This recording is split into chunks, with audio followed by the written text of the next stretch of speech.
Lockdown से पहले गीता के घर का नजारा कुछ ऐसा था कि रोहन ऑफिस जाता था और शिविन स्कूल। जिनके घर से जाने के बाद गीता काम खत्म करके बाकी समय आराम करती थी। लेकिन लॉकडाउन के बाद ऑफिस और स्कूल घर में ही खुल गए और इससे गीता का हाल वो तो आपको देखने में ही मजा आएगा। शिविन, ओ शिविन, महाराज उठने के लिए क्या 21 तोपों की सलामी लेंगे? अरे बिस्तर से बाहर निकल, ऑनलाइन क्लास स्टार्ट होने वाली है। अरे तुम भी हद करती हो, स्पीकर की तरह चिल्लाने की क्या जरूरत है? दिख नहीं रहा मेरी कॉन्फ्रेंस चल रही है। अब कैमरा और स्पीकर ऑन कर रहा हूं, मुझे कोई शोर नहीं चाहिए। इस पर जैसे ही रोहन लैपटॉप का कैमरा और स्पीकर ऑन करता है तभी कुकर की सीटी बजती है। करा लो अब इसे चुप। लॉकडाउन नहीं हुआ, मेरी मौत का फरमान जारी हो गया। दोनों बाप बेटे ने नाक में दम किया हुआ है। ऐसा बोलकर गीता वहां से शिविन के कमरे में पहुंच जाती है, जहां शिविन अभी भी सो रहा होता है। ओ आलसी, अब अगर 5 मिनट में नहीं उठाना तो आज तेरा गेम और यूट्यूब कैंसिल। माँ की बात सुनकर शिविन बिना 1 मिनट गंवाए उठ खड़ा होता है। उठ गया, अभी नहाकर भी आता हूँ। ये नाटक कहीं और, मुंह पर गीला कपड़ा मार और पढ़ने बैठ।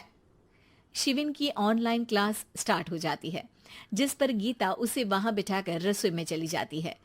थोड़ी देर में उसे कमरे से कुछ आवाज सुनाई देती है, जिसे सुनकर वो कमरे में वापस आती है। हाय राम, तुझे क्लास अटेंड करने के लिए बोला था, कैमरा ऑफ करके बिस्तर पर नाचने के लिए नहीं बोला था। मम्मी मुझे कुछ समझ नहीं आ रहा, आप बाद में पढ़ा देना ना, वैसे भी अटेंडेंस तो लगी गई है। हाँ हाँ बेटा, जरूर बन जा। तू अभी से हम सबका बाप बन जा। अरे नहीं मतलब कहाँ से लाते हो इतना दिमाग, और पढ़ाई करते हुए ये चला कहाँ जाता है? नाइस क्वेश्चन, दिमाग से पूछकर बता दूंगा। शिविन की बातों से परेशान होकर गीता उसे मारने के लिए जैसे ही आगे बढ़ती है तभी वो कमरे से बाहर भाग जाता है। अब शिविन आगे आगे और गीता हाथ में चप्पल पकड़े उसके पीछे पीछे पूरे घर में दोनों घूम रहे होते हैं। इसी बीच वो रोहन के पास पहुंच जाता है और शिविन को मारने वाली चप्पल रोहन के लैपटॉप पर जाकर गिरती है। ओए माँ! मम्मी, अब पापा को चप्पल मार रही हो? वो आज तक के रिपोर्टर, चुपचाप जाकर क्लास अटेंड कर ले, नहीं तो अगली तेरे पीछे लगेगी। इस पर शिविन वहां से चला जाता है। कैमरा ऑफ करके आप अटेंड कर लो। अरे ऐसे छित्तर पड़ेंगे, दादी नानी सब एक साथ याद आ जाएंगी। गीता की लाख मशक्कतों के बाद क्लास तो खत्म हो जाती है, लेकिन उसके बाद शिविन फोन इस्तेमाल करते हुए इंस्टाग्राम रील बनाने लगता है। रसोड़े में कौन था? तुम थी, मैं थी, कौन था? कौन था? हाँ, मैं गरीब हूँ। अरे ओ गरीब के बेटे, आजा, मैं बनाती हूँ तुझे गरीब। मैं बताती हूँ रसोड़े में कौन था। पढ़ाई करने बोलो तो इनकी माँ मर जाती है, और ये पागलपंतियां जितनी मर्जी करा लो। गीता शिविन को डांट रही होती है, तभी रोहन बीच में बोल पड़ता है। अरे बच्चा ही तो है, इतना गुस्सा क्यों कर रही हो? बेटे का साथ देने की इसी एक कोशिश में अब शिविन के साथ साथ रोहन भी गीता के गुस्से की सूली पर चढ़ जाता है।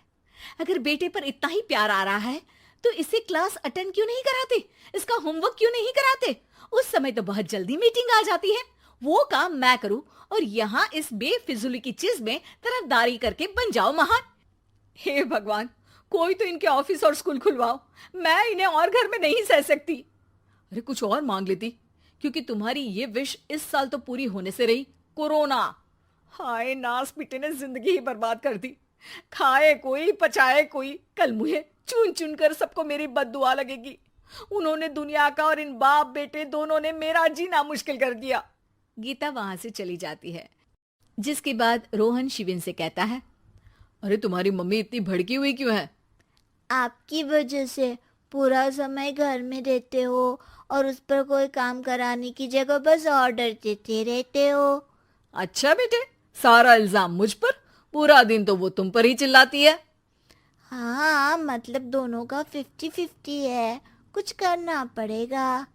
वो कहते ना, make the best out of worst. I have an idea. वैसे तुम्हारी माँ सही कहती है, बहुत जुबान चलाने लगे हो, कम बोला करो।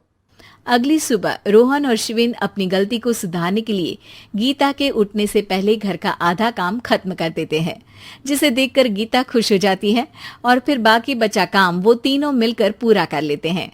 जिसके बाद अब वो सब मिल बांट कर हर काम में एक दूसरे की मदद करते हुए लॉकडाउन का मजा लेने लगते हैं।